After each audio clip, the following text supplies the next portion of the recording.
একটা ছোট্ট বাচ্চা বাড়িতে থাকলে বাড়িটা যেমন পুরো গমগম করে, আর তেমনি অপরদিকে তার মায়ের অবস্থা কিন্তু পুরো গুমগুম হয়ে যায়। Hello everyone, welcome back to my channel. আশা করি আপনারা সবাই খুব ভালো আছেন। আমিও অনেক ভালো আছি।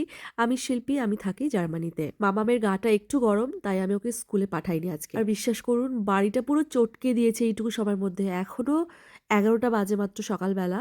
এর মধ্যে পুরো ঘরটা এরকম তছনছ হয়ে গেছে। আমি যে কি করব, সারাদিন ওকে নিয়ে থাকবো কিভাবে, সেটা বুঝতে পারছি না।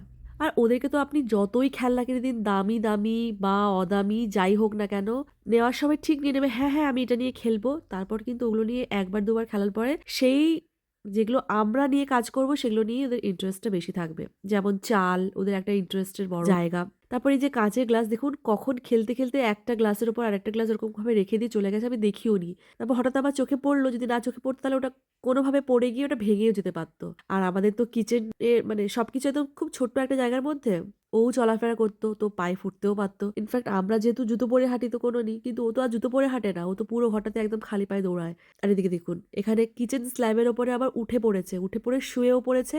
আর এখানে ড্রাই ফ্রুটসের যে কৌটোটা ছিল তার ক্যাপটা আমি খুঁজে পাচ্ছি না। তো কি যে করছে আমি সত্যিই বুঝতে পারছি না।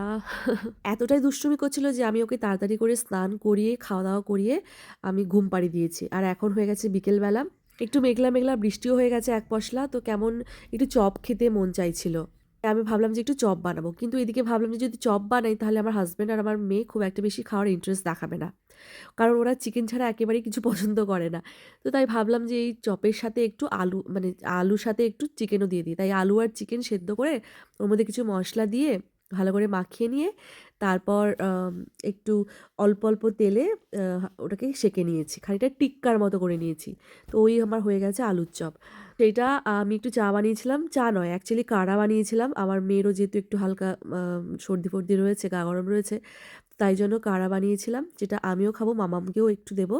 সাথে একটু মুড়ি নিয়েছি। তো আমি আর মেয়ে মিলে দুজনে খাচ্ছিলাম। ওর বাবা একটু পরে এসেই খাবে, কারণ আজকাল যেহেতু ওর অফিসের কলিগ এসেছে ইন্ডিয়া থেকে, তাই জন্য একটু গল্প করে আসতে ওর সময় লাগে, মানে একটু 1-2 ঘন্টার মতো সময় লাগে। তো আমাদের তো খিদে পেয়ে গেছে, তাই জন্য আমি আর মামাম মিলে বসে এগুলো খাচ্ছিলাম। আর এদিকে আমাদের খাওয়া দাওয়া হয়ে গেছে। সন্ধ্যেবেলা বাবা আসার পরে কত কিছু দেখাচ্ছে। এ বলছে এটা নাকি ও আর ওর পাপা।